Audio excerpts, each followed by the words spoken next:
The flame moves first. A small tongue of fire bends in the wind, disappears for a moment, then returns. Around it, a handful of faces emerge from the darkness. Beyond the firelight, nothing can be seen.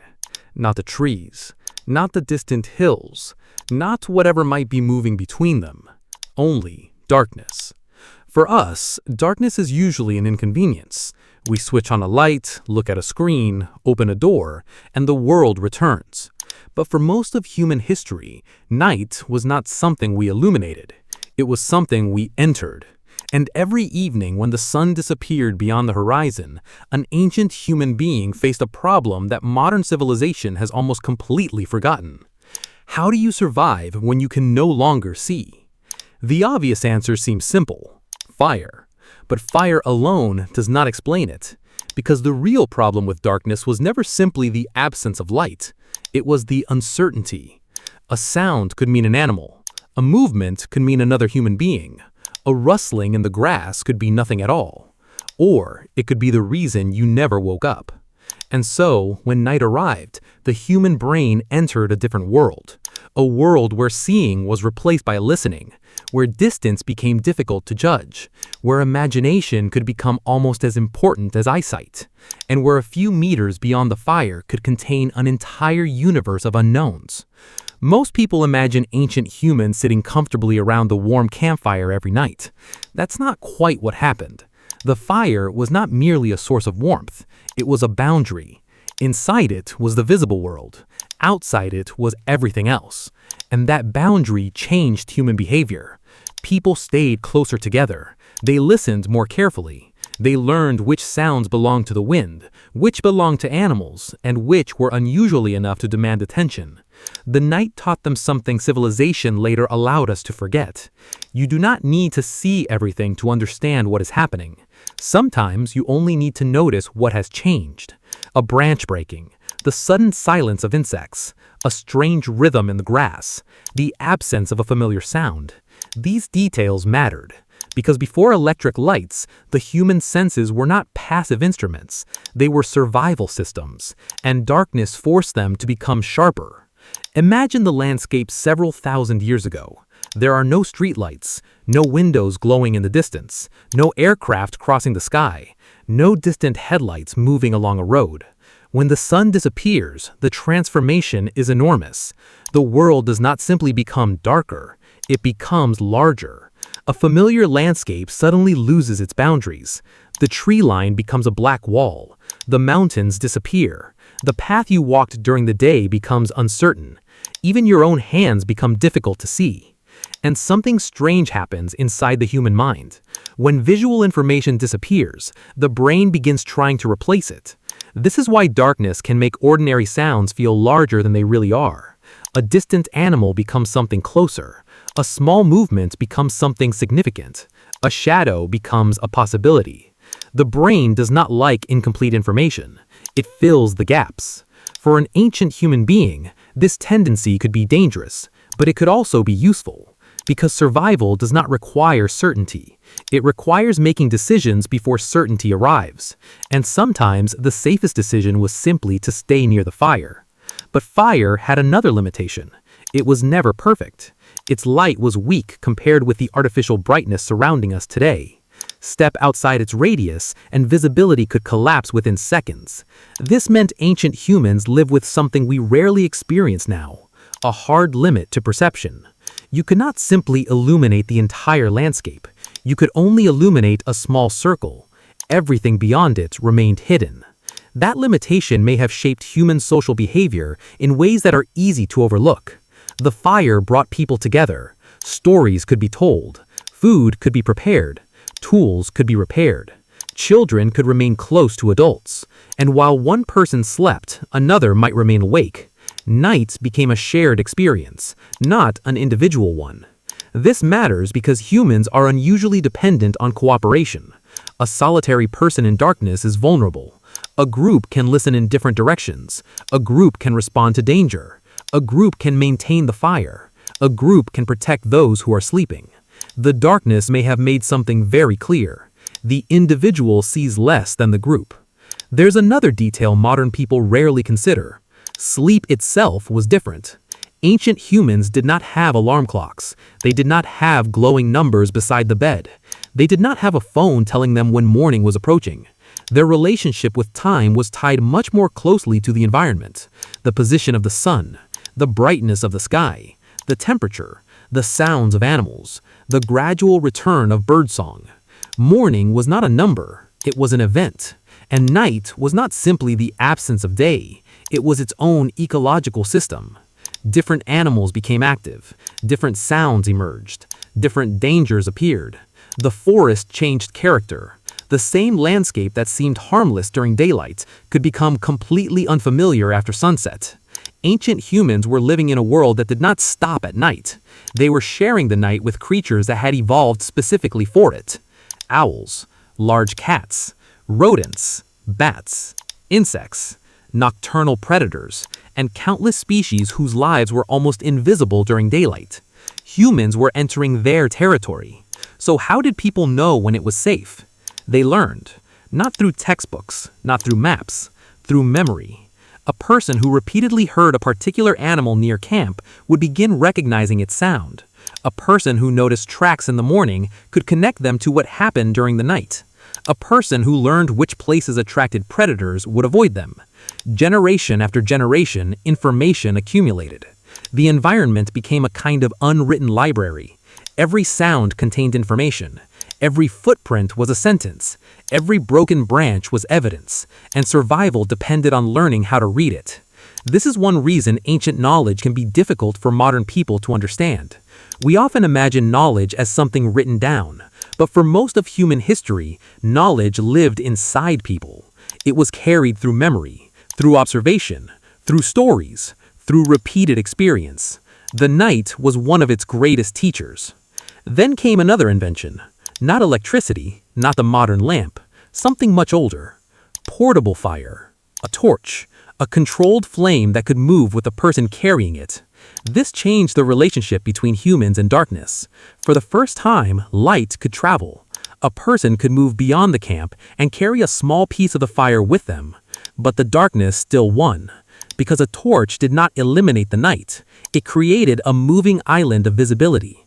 The person holding it could see a little farther, but beyond the flame remained darkness. And this produced a strange psychological effect. The more light you carried, the clearer you could see what was immediately around you, and the more dramatic the unknown became beyond it. Light revealed, but it also framed the darkness. The moon offered something different. Its light was weak, but it was everywhere. On a clear night, moonlight could transform the landscape. Trees regained their outlines, paths became visible, open fields became easier to cross, and the night sky itself became an enormous source of information. Before artificial light drowned it out, the stars were not merely beautiful, they were useful. They helped establish direction, they marked seasonal changes, they gave people a sense of time. The sky was a clock without hands, a map without borders, a calendar without paper. And perhaps most importantly, it reminded humans that their world was much larger than the small circle of firelight around them. But there was one night when everything changed. A moonless night, clouds covering the stars, heavy forest, no fire, no familiar landmarks. Suddenly, the human body becomes almost irrelevant to the size of the environment around it.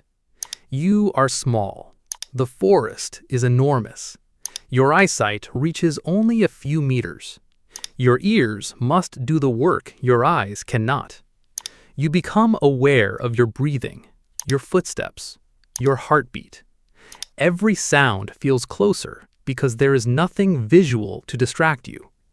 And this reveals something uncomfortable about human evolution. We were never built to dominate the night. We adapted to negotiate with it. We learned when to move, when to stop, when to listen, when to stay together, when to make fire, and when not to wander beyond its reach. There is a common assumption that ancient humans were simply tougher than us, that they were somehow fearless because they lived in dangerous environments.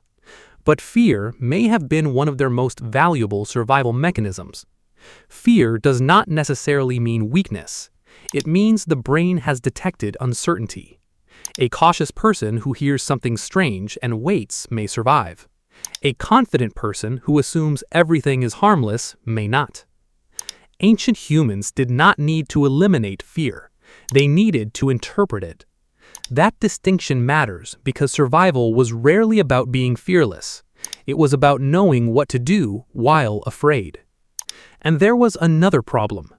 Fire attracts attention. A bright flame can keep some animals away, but it can also reveal your location. A campfire is a signal. It says, someone is here. There is food here. There is activity here. There is warmth here. So the same thing that provided protection could also create risk. This is the strange logic of survival. Almost every advantage has a cost. Light makes you visible. Darkness hides you but limits your vision. Fire provides warmth but consumes fuel. A large group provides protection but requires more food. Sleep restores the body but temporarily removes awareness. Nothing is free. And ancient humans lived much closer to these trade-offs than we do. Then consider the children. For a child born into that world, darkness was not a temporary inconvenience. It was reality. There was no expectation that someone would eventually install lights. No assumption that roads would be illuminated. No glowing screen beside the sleeping place. The child learned darkness as naturally as they learned daylight. They learned the sounds of the night, the boundaries of the camp, the locations of familiar objects, the behavior of animals. They learned which adults to follow, which noises to ignore, which ones required attention. And slowly the unknown became familiar. This may be one of the deepest differences between their world and ours. They did not make darkness disappear. They learned how to live inside it. Over thousands of years, this knowledge became increasingly sophisticated. People developed lamps using oil and other fuels. They learned how to control flames. They built shelters designed around warmth and protection. They created routines around sleep and waking. They used the moon and stars for navigation. They watched seasonal patterns. They observed animals. They adapted. Not because humans conquered the night, but because humans became extremely good at negotiating with environments they could not control. That ability may be one of the defining characteristics of our species. We do not always overpower nature. Sometimes we simply learn its rules. And then, much later, electricity arrived. At first, artificial light was limited. Then it became common. Then constant. The darkness began retreating from human civilization. Streets became illuminated. Buildings became brighter. Homes became brighter. Cities began glowing from above. Eventually, darkness became something people had to travel to find. And something subtle happened. We stopped experiencing the night as a biological environment. We turned it into background, a black screen behind our artificial world. But the night never disappeared. We simply became less familiar with it. Look at a modern city from above. Millions of lights, roads glowing, buildings shining, vehicles moving through illuminated streets. From space, human civilization can appear almost like a constellation. But there is an irony hidden inside that image. We created light to make the darkness disappear.